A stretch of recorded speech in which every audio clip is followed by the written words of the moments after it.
지난주에 아합 왕이 나봇의 포도원을 빼앗는 사건을 우리가 보았습니다. 멀쩡하게 잘 살던 아합 왕이 갑자기 불행해졌습니다. 식음을 전폐하고 먹지를 못하고 몸져 누웠습니다. 왜 그렇게 불행해졌습니까? 이유는 단순합니다. 욕심 때문입니다. 이스라엘 별궁 옆에 있는 나봇의 포도원이 탐났기 때문입니다. 그 포도원으로 정원을 만들었으면 좋겠다 생각하고 주인인 나봇을 불러서 이것을 내게 넘기라 그렇게 말을 했습니다. 다른 더 좋은 포도원을 주든지 아니면 원하면 돈을 주든지 할 테니까 넘기라 그랬는데 나봇이 그것을 거절했습니다. 이 포도원은 조상의 그 유산인데 이걸 내가 왕에게 주면 하나님이 싫어하실 겁니다. 그렇게 말을 합니다. 왜 그렇습니까? 율법에 이 땅을 나누고 난 뒤에 다른 사람에게 넘기지 못하도록 되어 있습니다. 그래서 기업을 물은다. 그래서 만약 빚을 지고 이렇게 해서 땅을 넘기게 되면 친척들이 그걸 대신 사서 원주인에게 돌려주도록 되어 있고 친척들이 그렇게 못하면 50년 만에 흰년이 다가오는데 흰년일 때 다 원주인에게 돌려주도록 되어 있습니다. 그것이 하나님의 법칙입니다. 나봇은 이것은 하나님이 이렇게 넘기는 걸 원하지 아니하시고 원래 주인에게 그대로 유지하는 것이 하나님의 뜻이기 때문에 그렇게 할 수 없습니다. 그랬더니 병이 나서 들어놓은 것이죠. 이 소식을 들은 이세벨, 아합 왕의 아내 이세벨이 그 왕을 핀잔을 주면서 당신이 왕 맞아요?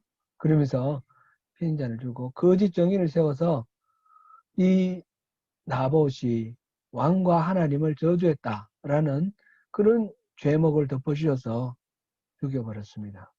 온 가족들 다 죽여버리고 그리고 그 포도원을 빼앗았습니다.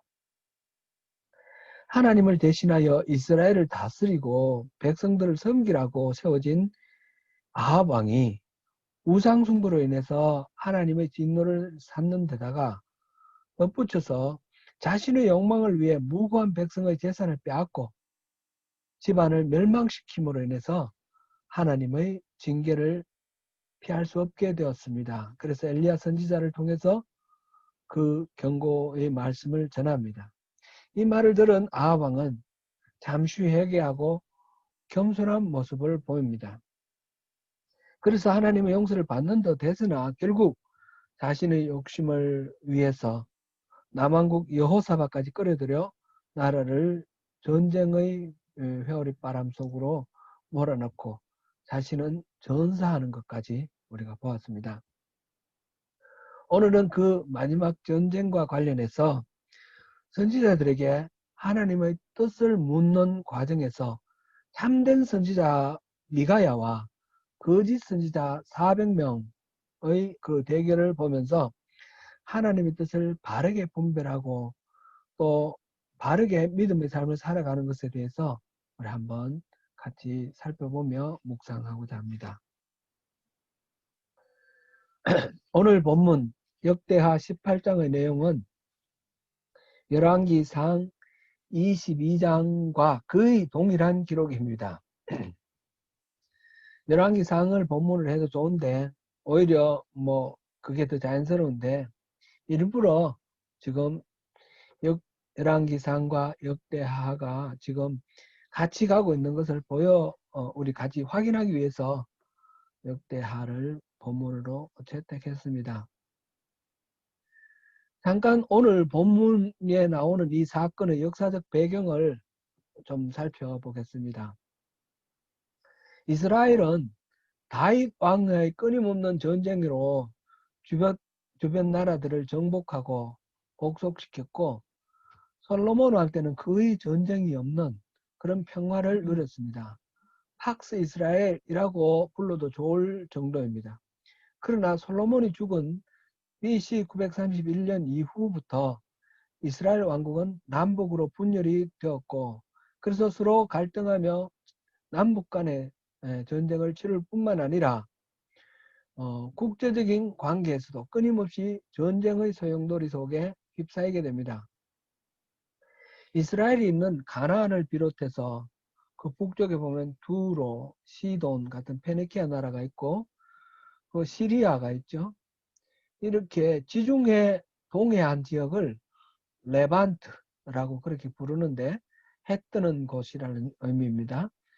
이 땅은 그 북동쪽에 있는 메소포타미아 유역, 티그리스 유프라테스 강 지역의 그 메소포타미아 문명 지역과 저 남서쪽에 있는 이집트 문명 지역을 잇는 다리와 같은 그런 역할을 했어요. 그 이스라엘 있는 그 땅 바로 오른쪽은 사막입니다. 보면 사막 이름이 나왔죠. 시리아 사막, 네푸드 사막, 루발리 사막 이렇게 해서 사우디아라비아에 있는 땅 전체가 다 사막입니다. 이라크 땅, 시리아 땅, 사막이니까 사막으로는 다니지 않고 북쪽으로 메소포타미아에서 바그다드를 지나가서 알레포 있지 않습니까? 알레포 저 시리아 위쪽에 알레포 보이죠? 알레포 저까지 가서 거기서부터 밑으로 내려오는 거예요. 밑으로 내려와서 이제 서쪽으로 이제 이집트까지 이렇게 갑니다. 그래서 이 레반트 지역은 바로 지정학적으로 다리와 같은 그런 곳이라서 메소포타미아 지역에 강력한 왕국이 서면 반드시 이곳을 지나서 이집트를 정복하려고 하고, 이집트에서 강력한 왕조가 서면 반드시 이 지역을 지나서 메소포타미아 지역을 정복을 하려고 합니다. 그러니까 이 지역은 끊임없이 전쟁 속에 놓여 있습니다. 대표적인 사건으로 르호보암 5년에 애굽왕 시삭이 쳐들어와서 궁전과 또 성전에 있는 모든 보물들을 다 빼앗아갔다 그랬죠. 이게 이제 BC 926년의 일이고요. 그 다음에 아사왕 때 구스의 군대 100만 명이 쳐들어왔는데 다행히 하나님이 물리쳐 주셨다. 그렇게 우리가 하는 사실을 봤습니다. 그게 BC 911년입니다. 남쪽에서 애굽의 세력이 점차 강해지는 동안 잠잠하던 북쪽의 사정도 점차 무섭게 변해가고 있습니다. 아수르가 메소포타미아 지역 전체를 점차 차지하면서 세력을 넓혀가서 강대국으로 성장하기 시작했습니다. 아수르의 아슈르나스팔이라는 왕과 살마네셀 3세라는 왕 때에 그 국력이 절정기를 이루고 서쪽으로 계속해서 정복전쟁을 해나갑니다. 특별히 살마네셀 3세의 정복전쟁을 기록한 돌 비석이 발견되었습니다. 지금은 영국 런던에 있는 대영 제국박물관에 있는데 거기 보면 살마네셀 3세의 즉위해가 BC 853년입니다. 그때부터 시작해서 BC 838년까지 한 15년 정도 되는 동안 6차례나 서쪽 레반트를 공격한 기록이 되어 있습니다. 이 중에 첫 번째 BC 853년에 있었던 전쟁, 이 전쟁은 카르카르 전쟁이라고 그러는데 이 서쪽으로 그리고 내려오는 이 아수르의 세력을 막기 위해서 아람과 그다음에 이스라엘 그리고 에돔 뭐 이렇게 그 지역에 있는 시돈, 두로 이런 포함해서 10개 나라가 연합군을 형성을 해서 아수르와 전쟁을 친 것입니다. 이때 아람의 베나닷 왕이 그 전체의 중심이 되어서 연맹의 그 주장이 되었죠. 그렇게 했고 아합 왕도 여기에 참전을 했습니다. 이것은 성경에 나오는 이야기가 아닌데 이 BC 853년이 바로 아람과의 3차 전쟁이 일어난 그 해입니다. 조금 좁혀서 전쟁을 살펴보면 솔로몬 왕 때는 팔레스틴 지방을 중심으로 주변 국가들, 서쪽에는 블레셋이 있고 동쪽에는 에돔, 모압, 암몬이 있고 북쪽에는 아람, 시돈, 두로, 시리아 이런 아람이 시리아죠 등이 모두 이스라엘에게 조공을 바치고 평화적으로 공존을 하였는데 솔로몬이 죽고 난 후에 남북 왕국이 분열하였고 힘이 약해진 것들을 틈타서 모든 나라들이 다 각자 독립을 하였습니다. 몇 주 전에 살펴보았는데 남왕국 여호사밧 왕이 암몬과 모압과 에돔 세 나라 삼국 연합군과 전쟁을 했습니다. 그래 더고와 들판에 이 삼국 연맹군이 쳐들어오는 것을 맞서러 나가서 이 전쟁이 하나님께 속한다라는 하나님의 말씀 듣고 군악대를 조직해서 군악대를 맨 앞장 세워서 전쟁에 나가는 그것을 우리가 보았습니다. 그게 바로 이 여호사밧 왕 때 일입니다. BC 853년에 있었던 일이고 이거는 역대합 20장 지금 우리 18장을 본문을 하고 있는데 지금 이 전쟁 아람과의 전쟁 다음에 있었던 그런 전쟁이다 이렇게 볼 수 있겠습니다. 북왕국 아합 왕 때에 아람과의 전쟁이 특별히 잦았습니다. 열왕기상 20장에 보면 그 아람과의 전쟁이 나와 있는데 두 번의 전쟁이 있었습니다. 두 번 모두 아람이 전쟁을 걸어왔습니다.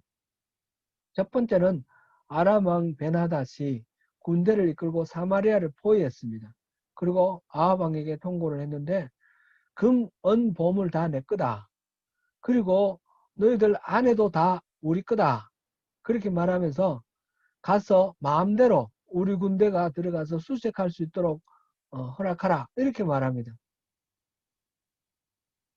그 항복도 보통 항복이 아닌 거죠. 그래서 이 이스라엘이 그거는 받아들일 수 없다 해서 결사항전을 하는데 하나님이 또 이 전쟁을 이기게 해주셨습니다. 그 이스라엘의 지방 각 지역의 그 고관 자녀들을 이 사마리아 땅으로 일종의 그 볼모처럼 이렇게 데리고 있었죠. 그들 중심으로 해서 이 아람을 물리쳤습니다. 곧이어서 두 번째 전쟁이 일어나는데 아람 왕 베나닷이 복수를 하기 위해서 다시 왔습니다. 그런데 이번에는 하나님께서 다시 이렇게 싸워주셔서 아람 왕 그 보병 10만 명을 죽였다 이렇게 돼 있고요. 그 다음에 베나닷 왕도 포로로 잡았습니다. 생포를 했습니다. 그랬는데 이 아합 왕이 자비를 베풀어서 베나닷 왕을 풀어줍니다. 그랬을 때 하나님께서 내가 잡은 포로를 너가 왜 풀어주냐 그렇게 책망하시는 그런 장면이 나오죠. 아합 왕이 아람과의 2차 전쟁을 마치고 3년 후에 아람 왕과 3차 전쟁을 벌입니다. 이게 이제 22장 열왕기상 22장 1절에서부터 시작해서 나오고 역대하 18장에 나옵니다. 그 사이에 한 가지 사건이 또 있었는데 북왕국 아합 왕과 남왕국 여호사밧이 사도를 맺습니다. 여호사밧 왕의 아들 여호람 또는 요람이라 그러는데 그 여호람과 아합 왕의 딸 아달랴를 결혼시킵니다.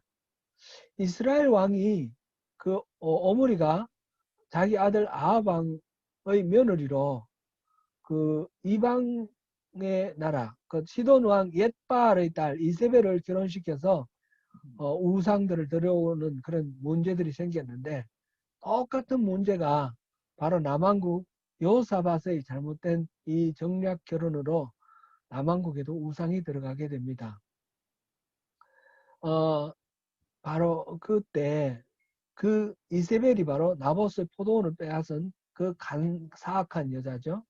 아달랴도 나중에 보면 자기 손주들을 다 죽이고 자기가 왕이 되는 아주 사악함의 극치를 보여줍니다.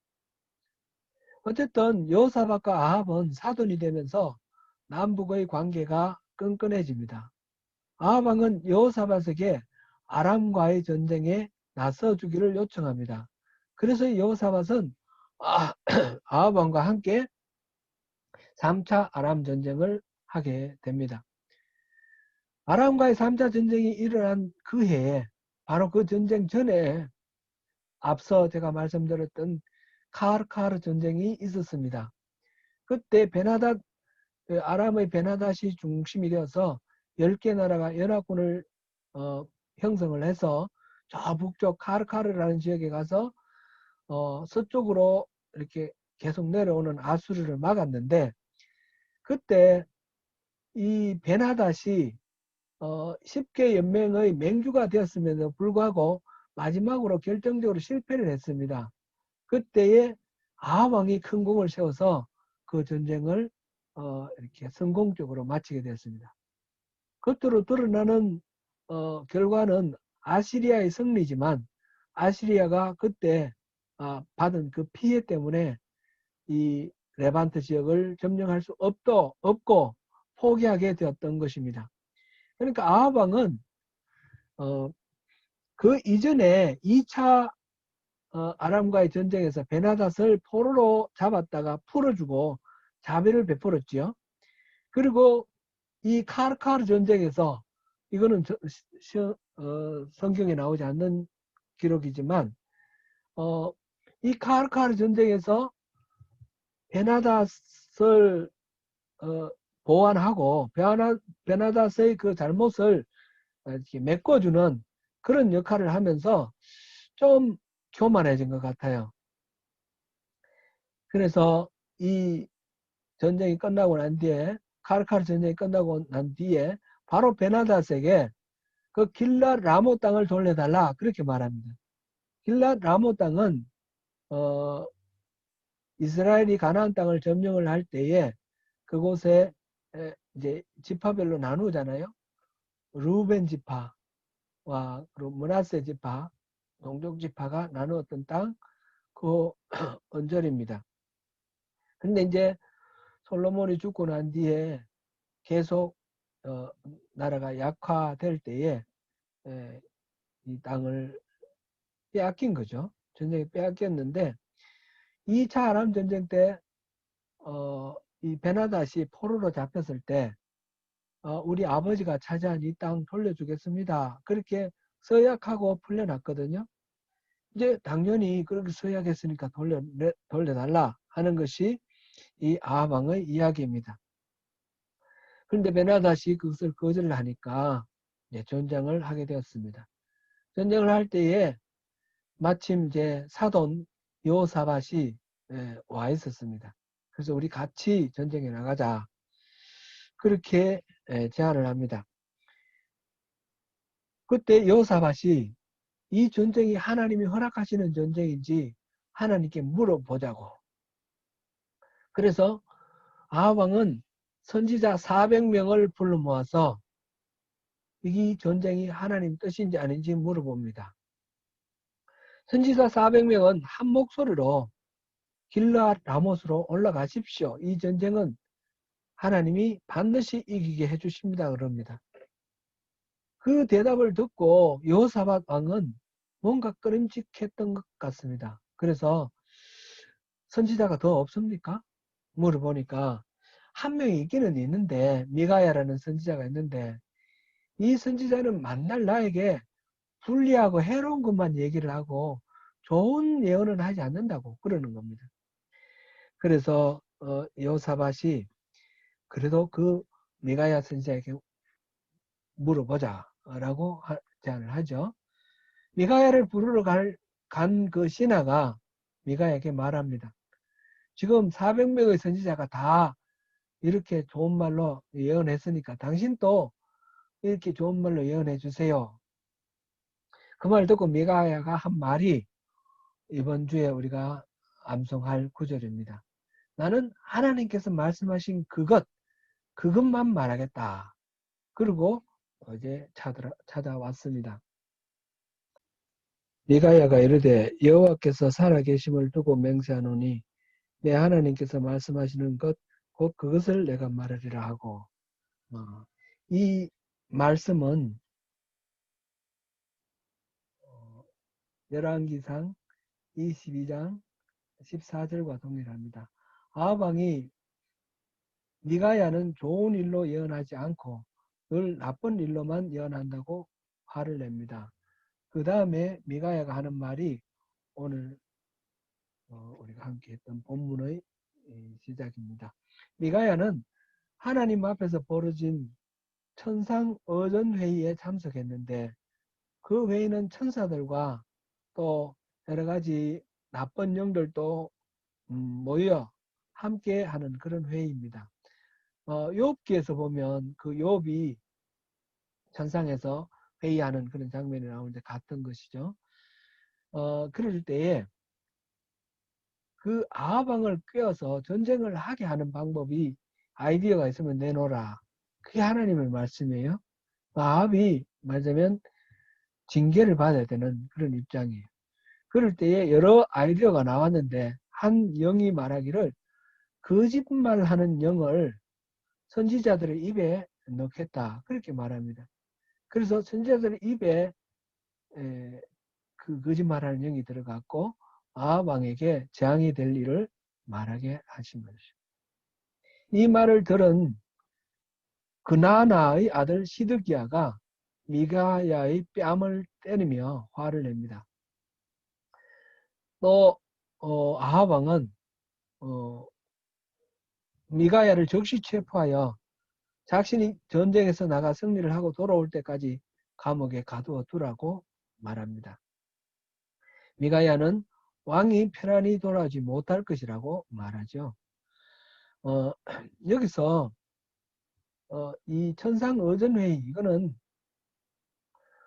우리가 좀 이렇게 생각해 보면 좀 복잡하고 잘 이해 안 되는 부분도 좀 많이 있기는 하지만 그 요지는 하나님의 말씀을 하나님께서 말씀하시는 그대로 전하는 선지자가 있고 거짓말로 전하는 선지자가 있다라는 것이죠. 지금 400명의 선지자는 거짓말로 전하고 있다. 그 말을 지금 미가야가 하고 있는 것입니다. 결론은 이 전장에서 아합 왕은 전사를 합니다. 400명의 선지자는 하나님의 말씀과 상관없이 왕이 듣고 싶어하는 예언을 하였고 오직 미가야만 하나님의 음성을 바로 듣고 그것을 말하였습니다. 왕의 기분에 따라 언제 칼뱀을 당하고 죽을지도 모르지만 하나님의 본래의 마음의 뜻 그것을 왕에게 전했습니다. 미가야는 자신이 하나님의 참된 선지자임을 아는 것입니다. 이런 비슷한 대목은 예레미야에서도 발견됩니다. 예레미야는 끊임없이 바벨론에게 항복하고 애굽을 의지하지 말라고 이 유다 왕들에게 예언을 합니다. 예레미야가 멍에를 메고 우리가 이렇게 멍에를 메는 신세가 될 거다. 그렇게 퍼포먼스를 통해서 이렇게 예언을 합니다. 그럴 때에 하난야라는 가짜 선지자가 예레미야의 그 멍에를 빼앗아서 꺾어버립니다. 그러면서 하난야가 하는 말입니다. 하난야에게 예레미야가 그때 하는 말이 예레미야 28장 15절 말씀입니다. 예레미야 28장 15절 말씀 우리 함께 봉독하겠습니다. 선지자 예레미야가 선지자 하난야에게 이르되 하난야여 들으라. 여호와께서 너를 보내지 아니하셨거늘 내가 이 백성에게 거짓을 믿게 하는도다. 하나냐가 그 멍에를 꺾으면서 하나님의 말씀을 전한다고 했지만 그것은 하나님이 주신 말씀이 아니라는 거죠.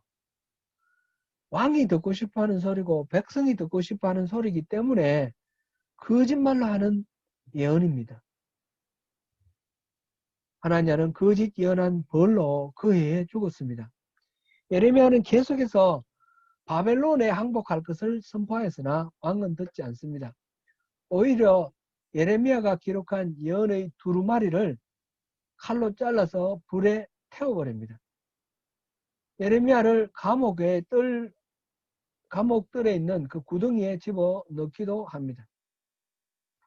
왕이나 백성이나 하나님의 말씀을 듣기를 원한다 하지만 실제로는 하나님의 말씀을 듣고자 하는 것이 아니라 자기가 원하는 것을 하나님이 말해주기를 원하는 것입니다. 그래서 그런 말을 전하는 선지자는 전부 다 가짜 선지자입니다. 예레미야 거기 보면 하나님의 음성을 듣기를 원한다 하면서 그러지 않은 사례가 하나 있습니다. 바벨론의 느부갓네살은 유다를 멸망시키고 그달랴를 총독으로 삼아서 그 땅을 다스리도록 했습니다. 이때 왕의 종친인 이스마엘이 총독 그달랴를 죽이고 말하자면 바벨론에 반역을 한 거죠. 그리고는 어떻게 해야 될지 또 걱정이 돼서 이렇게 예레미야를 찾아서 하나님의 뜻을 물어보라고 부탁을 합니다. 자기들 생각에는 예레미야로 도망가고 싶은 것입니다. 이집트로 참 도망가고 싶은 것입니다. 그런데 그 자기들의 희망을 하나님이 확정해 주기를 원하는 거죠. 그래서 예레미야에게 하나님 뜻을 물어보라 이렇게 말합니다. 예레미야서 42장 5절 6절을 보겠습니다.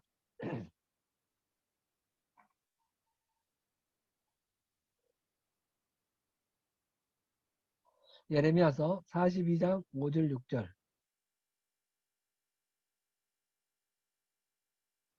같이 봉독하겠습니다. 그들이 예레미야에게 이르되 우리가 당신의 하나님 여호와께서 당신을 보내사 우리에게 이르시는 모든 말씀대로 행하리이다. 여호와께서는 우리 가운데 진실하고 성실한 증인이 되시옵소서. 우리가 당신을 우리 하나님 여호와께 보내면 그의 목소리가 우리에게 좋든지 좋지 않든지를 막론하고 순종하려 함이라. 우리가 우리 하나님 여호와의 목소리를 순종하면 우리에게 복이 있으리이다 하니라. 그들은 분명히 하나님의 목소리가 자기들 듣기에 좋든지 좋지 않든지 순종하겠다고 다짐합니다. 예레미야는 10일의 말미를 얻고 하나님께 기도합니다. 그리고 응답을 받아서 하나님의 말씀을 전합니다.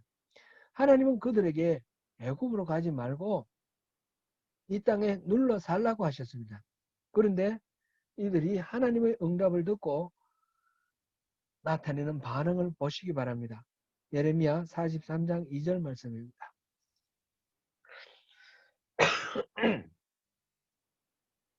43장 2절 말씀 시작. 호사의 아들 아사랴와 가레아의 아들 요하난과 모든 오만한 자가 예레미야에게 말하기를 내가 거짓을 말하는도다. 우리 하나님 여호와께서 너희는 애굽에서 살려고 그리로 가지 말라고 너를 보내어 말하게 하지 아니하셨느니라. 뭡니까? 분명히 자기들이 듣기 좋든지 안 좋든지 하나님 말씀 따르겠다 그래 놓고 지금 이집트로 가지 말고 이 땅에 눌러 살라는 하나님 말씀을 듣고는 예레미야에게 네가 하나님 말씀 듣고 전하는 게 아니다. 이렇게 그 예언을 배척해 버립니다. 자신들이 바라는 바와 다르면 예언자가 전하는 말이 하나님의 말씀이 아니라고 해버리는 것입니다. 예언을 하는 사람도 듣는 사람들이 듣기 좋은 말을 하기를 원합니다. 그것이 거짓 예언자이죠.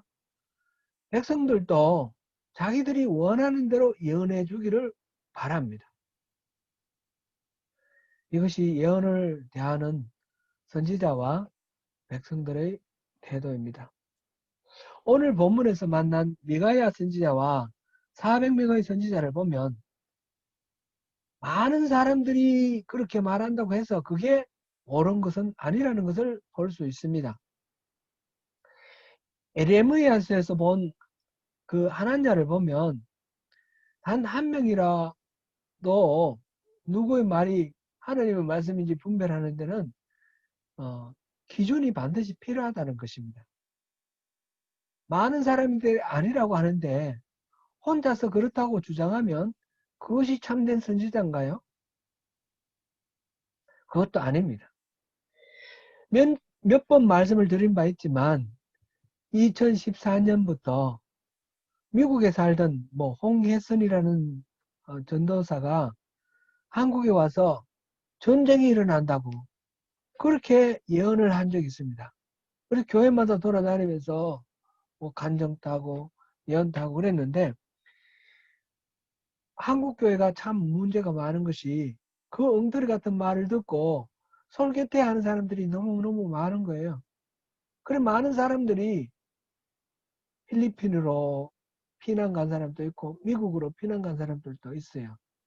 그렇지 않더라도 사재기라 그러나요? 생활 필수품들 사 모으고 그런 사람들이 있었습니다. 2014년 12월에 전쟁이 난다고 그래서 이만희나 정광훈 같은 사람도 자신이 하나님으로부터 계시를 받았다. 그렇게 말을 합니다. 이들의 말이 얼토당토 않은 것이 분명한데 수많은 사람들이 그 말에 미혹되어서 그를 이 시대의 선지자니 뭐니 이렇게 하면서 따릅니다. 누가 참된 선지자며 어떤 말이 진짜 하나님의 말씀인지 우리가 분별할 수 있는 능력이 필요합니다. 어떻게 해야 합니까? 직접 하나님의 말씀을 들었다라고 직통 계시 받았다고 그렇게 말하면 무조건 권위를 부여하면 반드시 사이비가 됩니다. 이단이 됩니다. 그러면 하나님이 말씀하시는 법이 없는데 하나님의 음성을 들었다고 하는 건 다 엉터리다. 이렇게 주장하는 사람들도 있습니다. 성경이 완성되고 난 뒤부터는 성령님이 직접 말씀하시는 것이 없어졌다. 이른바 성령 은사 중지론이라는 것이 또 중요한 어떤 교단의 교리로 이렇게 되어 있습니다. 그 말은 성령님이 죽으셨다는 뜻인가요? 우리가 기도하면 하나님이 응답하신다는 것은 어떻게 설명을 하죠? 그렇지 않지요. 하나님 분명히 살아계시고 하나님 분명히 오늘도 말씀을 하십니다. 그런데 우리가 하나님 음성 들을 때에 나의 욕심과 사단의 유혹과 하나님의 말씀 사이에서 구분을 못하고 헷갈리는 경우들이 너무너무 많습니다. 하나님의 음성 들었다고 하는데 자기 욕망을 풀어놓는 경우들이 많고요. 거짓된 영의 속임에 미혹되어서 거짓말을 하는 경우도 너무너무 많습니다. 그렇다면 진짜 선지자와 가짜 선지자, 참된 하나님의 계시와 가짜 계시를 분별하는 기준이 반드시 필요한 것입니다. 그 기준이 무엇입니까? 그 기준은 두말할 것도 없이 성경 말씀입니다. 성경은 분명히 하나님의 말씀을 기록한 책입니다. 성경에는 하나님의 성품이 어떤지, 하나님의 하신 일이 어떤 일이신지 분명하게 기록하고 있습니다. 그래서 그렇게 일하신 그런 성품의 하나님이 오늘도 일하고 계시므로 지금 누군가가 계시를 하고 예언을 한다면 그 성경에 나오는 하나님의 성품과 일치하는지 성경에 나오는 하나님의 일하심과 일치하는지를 대조해 보면 우리가 구별을 할 수 있습니다. 하나님은 하나님의 성품대로 일하시기 때문입니다. 어떤 사람이 하나님의 말씀을 들었다거나 전한다면 반드시 성경을 거울로 해서 비추어보고 검증하는 과정이 필요합니다. 이때 또 유의할 것은 성경의 한두 구절을 갖다 대면서 판단의 근거로 삼아서는 안 됩니다. 성경 전체를 흐르는 전체적인 그 내용과 맥락에 맞아야 합니다. 예를 들어 한국교회 어떤 교단에서는 여성은 설교를 할 수 없다라고 하여 여성의 목사 안수를 금지합니다. 성경에서는 남자와 여자를 구별하기는 하지만 차별은 하지 않습니다. 남자와 여자는 똑같이 하나님의 형상대로 지음받은 고귀한 존재입니다. 여자는 교회에서 말하는 것은 부끄러운 것이다 하는 것은 고린도전서 14장 35절에 한 구절 나옵니다. 이것을 근거로 해서 여성의 모든 지위를 차별을 하고 여성 안수를 금지하는 것은 성경을 전체적으로 이해하지 않는 타당하지 않은 해석입니다. 초대교회에서 예수님이 십자가에 달려 죽으실 때 예수님의 열두 제자들은 다 도망가 버리고 그 현장에 아무도 없었습니다. 그 현장에는 예수님의 여성 제자들만 있었습니다. 예수님이 십자가에서 말씀하셨다는 가상칠언 이런 건 누가 들었습니까? 누가 듣고 전했습니까? 여성 제자들이 듣고 전했습니다.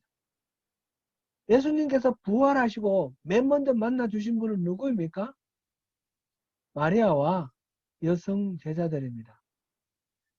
예수님이 죽으시고 부활하신 이것이 바로 복음의 핵심 아닙니까? 복음의 핵심을 전해주고 이렇게 설교한 사람들은 바로 이 여성 제자들입니다.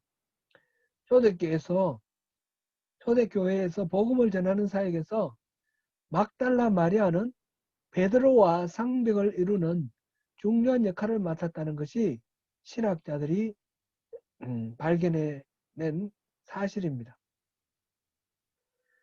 유대인들이 생명같이 여기는 율법을 예수님이 깨뜨리셨는데 가부장적 사회구조로 이것이 뒷걸음질한 예다 이렇게 볼 수 있습니다. 그러므로 성경은 전체적으로 보아야 합니다. 예수님의 본래의 의도를 보아야 하고 하나님의 성품에 비추어서 모든 것들을 이해를 해야 합니다. 최근에 코로나 바이러스가 온 세계에 유행하는 팬데믹 상황에서 여전히 대면 예배를 고집하는 주장들이 계속 나오고 있습니다.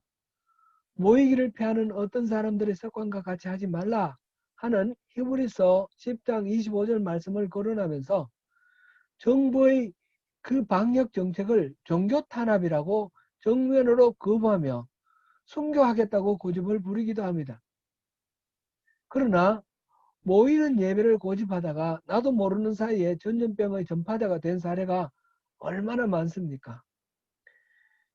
대면 예배를 고집하던 교회가 매개로 되어서 이 전염병이 전파된 사람 숫자가 이미 천수백 명에 다다릅니다. 대면 예배를 고집하여 전염병에 약한 노인이나 또는 어린이, 병자들의 건강에 위험을 끼친다면 이웃을 내 몸과 같이 사랑하라 하신 이 주님의 계명과 근본적으로 반대되는 그런 결과가 됩니다. 교회에서 목사들이 설교하는 내용이 너무 반지성적이고 역사를 거스르는 것이 많아서 안타깝기 짝이 없습니다. 그러므로 우리는 성경을 배워야 합니다. 열심히 공부해야 됩니다. 성경을 통해서 하나님 성품을 알아야 합니다. 그래야지 우리가 진짜와 가짜를 분별할 수 있습니다. 사랑하는 성도 여러분, 성경 말씀을 공부하는 것은 지식을 쌓아 잘난 체 하려는 것이 아닙니다. 세상 살아가는 일들이 참으로 복잡하고 어렵고 모든 케이스 바이 케이스에 하나님 뜻이 무엇인지 성경에 나와 있지 않습니다. 그렇기 때문에 그 모든 상황에 흔들리지 않는 하나님의 관점이 무엇인지 알지 않으면 우리는 미혹되기 쉽습니다. 그래서 성경은 하나님의 성품과 하나님의 기준을 분명히 알기 위해서 우리가 꼭 알아야 하는 것입니다. 항상 주님의 얼굴을 구하며 주님의 말씀을 사모하는 가운데 참된 진리 안에서 참된 자유와 평강을 누리시는 저와 여러분이 되시기를 축원합니다.